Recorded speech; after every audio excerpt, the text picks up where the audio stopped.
বাংলা নববর্ষের পরেই দীঘার জগন্নাথ মন্দিরের উদ্বোধন করা হবে। তৈরি করবে ইসকন। বুধবার রাজ্যের মুখ্যমন্ত্রী মমতা বন্দ্যোপাধ্যায় জানিয়েছেন, অক্ষয় তৃতীয়ায় অর্থাৎ আগামী 30শে এপ্রিল দীঘার জগন্নাথ মন্দিরের উদ্বোধন করার সিদ্ধান্ত নেওয়া হয়েছে। পুরীর জগন্নাথ মন্দিরের আদলে দীঘার এই মন্দিরেও থাকবে ধ্বজা।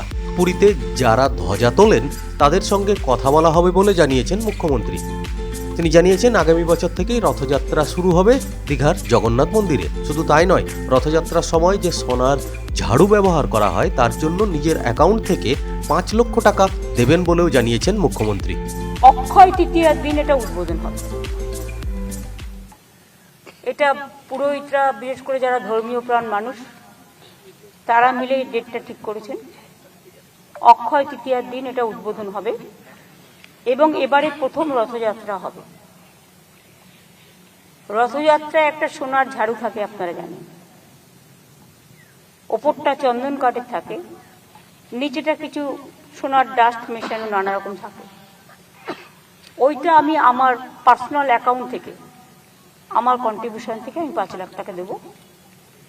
কাজে ওটাও ইসকন তৈরি করবে, কারণ যেহেতু ওরা করে। এবং এবার যে সোজা রথ হবে, প্রথমবার বলে আমাকে এখানে উপস্থিত থাকতে হবে। আমি প্রতিবার ইসকনের রথটা উদ্বোধন করি, আমি এবার উল্টো রথ ওদের ওখানে যাব এবং রাধারমন বাবুও চলে আসবেন। আমি উদ্বোধনের নিয়ম আছে, উদ্বোধনের আগেই কিন্তু পুজোর প্রসেস চালু হয়, 48 আওয়ার্স লাগে। সুতরাং আমরা পুজোর 48 ঘন্টা আগে চলে আসবো। ট্রাস্টিতেও যারা আছেন তারাও আসবেন, যাতে কোথাও কোনো ত্রুটি বিচ্যুতি না থাকে। কারণ দেখুন, আমাদের কাজ হচ্ছে ওপরে ওপরে যেগুলো করা, কিন্তু পুজো পাঠ তো আমাদের কাজ নয়। এটা পুরোহিত যারা, তারা ঠিক করে নেবেন। বাদ বাকি সবকিছুই সিস্টেম অনুযায়ী হোক এবং এটা আগামী কয়েক হাজার বছর ধরে এটা একটা চিরস্থায়ী জগন্নাথ ধাম বাংলায় সুন্দরভাবে সমুদ্র তটে, সমুদ্র কন্যার জায়গায়, সমুদ্র তীরে লোকে বেড়াতে আসেন, তারা একটা মন্দিরে পুজো দিতেও চান। তাদের সকলের কথা ভেবে এটা তৈরি করা হলো।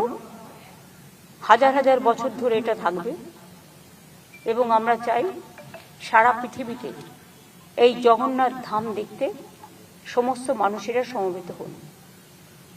যেদিন ইনাগুরেশন হবে 24 ঘন্টা প্রসেস করতে হয়, তারপরে অক্ষয় তৃতীয়ার আগের দিন থেকে প্রসেস শুরু হবে। অক্ষয় তৃতীয়ার দিন উদ্বোধন হবে। আমরা কিছু বিশিষ্ট মানুষকে নিশ্চয়ই আমন্ত্রণ জানাবো, সেটা আমরা পরে ঠিক করে নেব, কারণ আগে কাজটা পুরো কমপ্লিট হবে। আর মাসির বাড়ির সামনেও একটা ঘাটের কথা বলেছেন মহারাজ, সেটাও হিটকো করে দেবে। বাদ বাকি রথ রাখার জায়গা যখন সোজা রথ হয়ে উল্টো রথে যায়, সেই জায়গাটাও তারা দেখে নেবেন, করে দেবেন।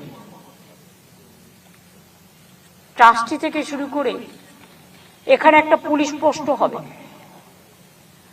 এই যে জেলা পরিষদের বাড়িটা দেখছেন, এটা আমরা নিয়ে নিচ্ছি। জেলা পরিষদের বাড়িটাই পুলিশ পোস্ট এবং অ্যাডমিনিস্ট্রেটিভ বিল্ডিং তো এটা, এখানে হেলথ সেন্টার এবং ফায়ার ব্রিগেডের একটা প্রভিশনও করা হচ্ছে। এটা ডান দিকের ওই বিল্ডিংটা আরো অ্যাডজাস্ট হবে এই জায়গার সাথে, তাতে আমাদের জমি আরো বাড়বে।